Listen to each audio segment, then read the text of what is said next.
Hi friends, good morning. ఈరోజు నేను పనికి వెళ్ళదు ఫ్రెండ్స్. తోటలో భాగంగా మీకు ఒక చిన్న వీడియో చూపిస్తాను చూడండి. నిన్న కాదండి 2 రోజుల మట్టి మెట్రోలో జరుగుతున్న ఒక വാർത്ത. ఇంకోటి ఈ വീഡിയോ చూడండి സാർ. വീഡിയോ പോസ്റ്റ് ചെയ്തതിന്റെ ഉദ്ദേശം എന്താണെന്ന് വെച്ചാൽ ഇത് മാക്സിമം ആളുകളിലേക്ക് എത്തിക്കുക. സൊസൈറ്റി അയാളെ ചോദ്യം ചെയ്യണം. അത് അയാളുടെ ചുറ്റുമുള്ള ആൾക്കാരും അയാളുടെ കുടുംബക്കാരും കാണണം. చూశారు కదా ఈ వీడియో.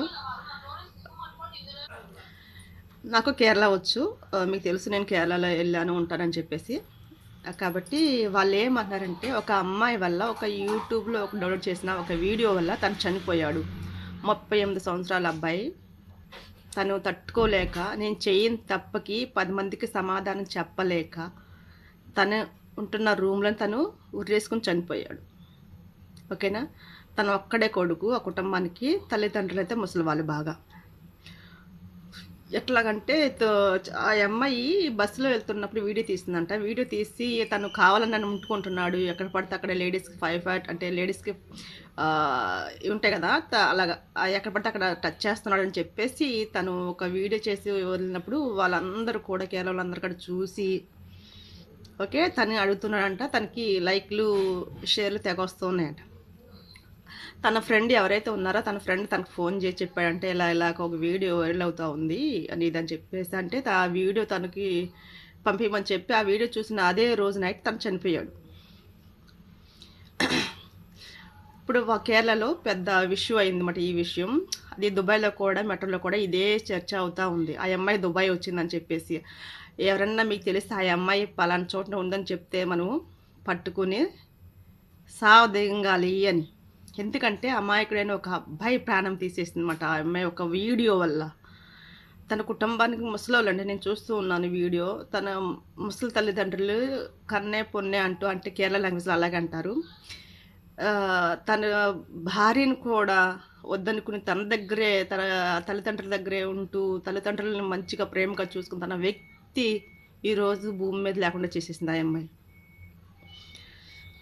అదే కేరళనే కాదండి, మన ఇండియాలో ఎక్కడైనా సరే ఒక్క వీడియో కోసం చండాలమైన పనులు చేస్తూ ఉన్నారు. చాలా అంటే చాలా ఇదిగా చేస్తూ ఉన్నారు. నాకైతే ఏడుపు వచ్చేసింది వింటూ ఉంటే. నేను 2 రోజుల మట్టి ఫేస్బుక్ చూస్తూనే ఉన్నా ఇదే వార్తలు. ఇప్పుడు ఈ చూస్తూ ఉంటే ఒక నైటు అందరూ కూడా ఒక క్యాండిల్ పట్టుకొని రోలింగ్ చేస్తూ ఉన్నారు ఆ అమ్మాయి గురించి. ఆ అమ్మాయి దుబాయ్ పారిపోయిందని.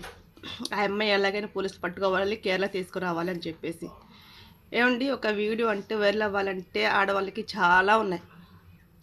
ఓకేనా, మీకు తెలిసే ఉంటుంది. ఒక ఆడది ఒక వీడియో వైరల్ కావాలంటే మొన్న మీరు చూసారు కదా, పెళ్ళికొనలు ఇద్దరు ఒక వీడియో డౌన్లోడ్ చేస్తే అది ఎన్ని మిలియన్లు వెళ్ళింది. కొంతమంది వాళ్ళిద్దరు చనిపోయారు అంటున్నారు, కొంతమంది బతికే ఉందంటున్నారు. అట్లాగే మీరు చేయొచ్చు కదా, ఈ అమ్మాయి కూడా చేయొచ్చు కదా వైరలే కావాలనుకుంటే వీడియో. కానీ అన్యాయంగా ఒక అబ్బాయి ప్రాణం తీసేసింది కదా. కర్మ అంటారు కదా, కర్మ ఏమైనా వదిలేద్దా? మళ్ళీ కూడా వీడియోలో ఏమంటుందంటే, అతని తల్లిదండ్రులు కుటుంబ సభ్యులు కూడా ఈ వీడియో చూడాలి, అతని స్వభావం తన అనేది అందరికీ తెలవాలి అనేసి మళ్ళీ అంటుంది. అంతే కదండి ఆడవాళ్ళని అంత హీనంగా చూసేది. ఇప్పుడు కేరళ వాళ్ళు ఒక ఫన్నీ వదిలేరండి. బస్సులో ఎక్కినా సరే వాళ్ళతో ఒక సేఫ్టీ అనేది తీసుకెళ్తూ ఉన్నారు.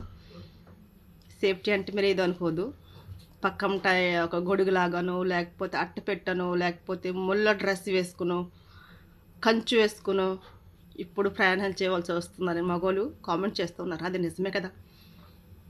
ఆ అమ్మాయి ఒక్క వీడియో వల్ల ఒక మనిషి ప్రాణమే తీసేసింది, ఆ కుటుంబాన్ని అన్యాయం చేసేసింది. నేనైతే దేవుడిని ప్రార్థిస్తున్నాను, తన ఆత్మ ప్రశాంతంగా ఉండాలని, ఆ తల్లిదండ్రులు తొందరగా కోలుకోవాలని మీరు ప్రార్థించండి. ఎందుకన్నా నాకేం రావట్లేదు.